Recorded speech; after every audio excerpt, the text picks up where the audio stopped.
All started as a joke. A harmless, light-hearted prank.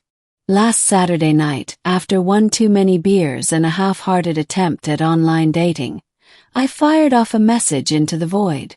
But instead of sending it to a potential match on a dating app, I jokingly wrote, "Hey, single ladies of the galaxy, if you're looking for a husband, I'm available. Accepting applications now." And posted it on a random interstellar message board I stumbled across. Probably a fan forum for sci-fi nerds, I thought at the time.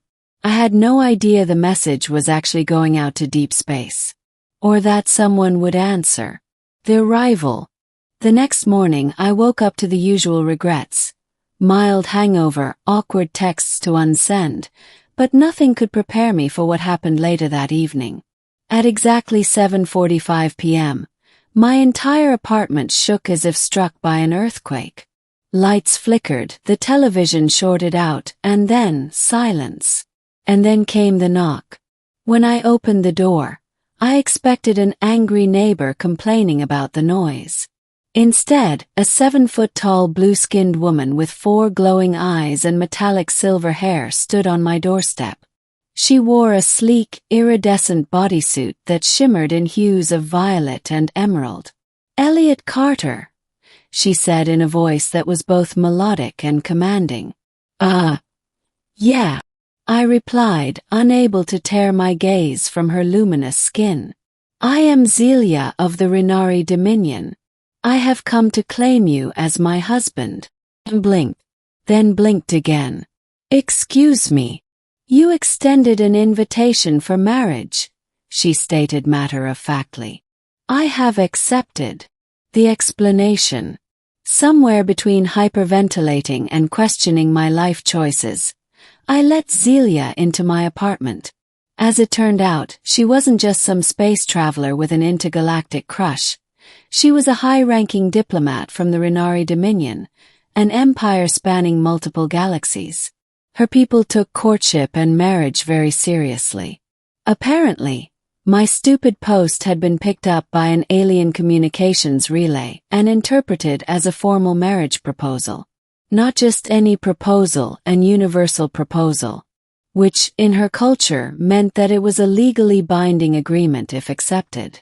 Wait, I stammered, rubbing my temples. "You're saying that because I made a dumb joke, I'm now legally married to you?" "Correct. As per Renari law, a mutual agreement to bond is irrevocable. The moment I accepted, we were united as life partners." I gawked at her, my mind reeling. "And if I say no?" Zelia's 4 glowing eyes softened. "It would bring great dishonor upon my house," she admitted. "But if you truly do not wish to be my mate, I will not force you. However, breaking the bond will require formal proceedings that could take several decades. An attempt at normalcy. Maybe it was the shock. Maybe it was the fact that Zelia wasn't exactly hard on the eyes, if you ignored the extra set of pupils and the fact that she was from another star system. Either way, against all reason, I agreed to at least get to know her. I mean, how often does a guy get to say he went on a date with an alien? And that's how I found myself awkwardly sitting across from my new wife at an Italian restaurant, watching her inspect a plate of spaghetti like it was an alien organism. She poked at it with a fork, then tasted a strand. Her 4 eyes widened in delight. "This is amazing. Food with string-like structure. Do you consume this often?" "Yeah," I chuckled. "It's called pasta. Welcome to Earth cuisine." Zelia took another bite, nodding approvingly. "Earth may lack advanced interstellar technology, but your cuisine is impressive. Perhaps this arrangement is not so unfortunate." I almost choked on my drink. Gee, thanks. Complications and cultural clashes. Over the next week, Zelia made herself at home. And by home, I mean my home. She had some sort of bioadaptive technology that let her blend in, so to my neighbors, she just looked like a very tall, eccentric woman with a love for weird jewelry. But cohabitating with an alien spouse. Not easy. For one, she didn't sleep. Rhinari physiology didn't require rest like humans did, so she'd spend the nights hovering around my apartment, rearranging furniture or watching Earth documentaries at full volume. Then there was her tendency to challenge people to duels. Apparently, Rhinari culture resolved disputes through combat, and Zelia had nearly ended up in a brawl with my landlord over a late rent notice. Zelia, you cannot challenge people to fights when you disagree with them. But he dishonored our home. His penalty must be settled in battle. His penalty is $50 in late fees. We were clearly from different worlds. The escape plan. Despite everything, I had to admit I kinda liked her. She was strong, fiercely intelligent, and surprisingly funny once you got past the whole conqueror vibes thing. But I wasn't exactly ready to be a husband, let alone an intergalactic one. So, I hatched a plan to convince her to let me go. One evening I set up a romantic dinner. Candles, soft music, the whole 9 yards. Zelia, I began carefully, are you sure I'm the right mate for you? I mean, don't you want someone, better? Stronger.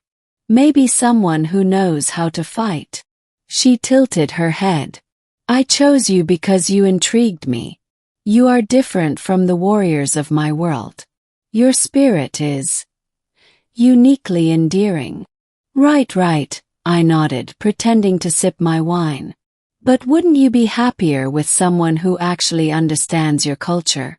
Someone who can give you what you really need. Zelia considered this for a long moment. Then, to my utter shock, she smiled. Perhaps you are correct, Elliot. It is unfair of me to claim you without considering your own wishes. If you desire freedom, I shall grant it. I nearly fell out of my chair. Wait, seriously. Just like that.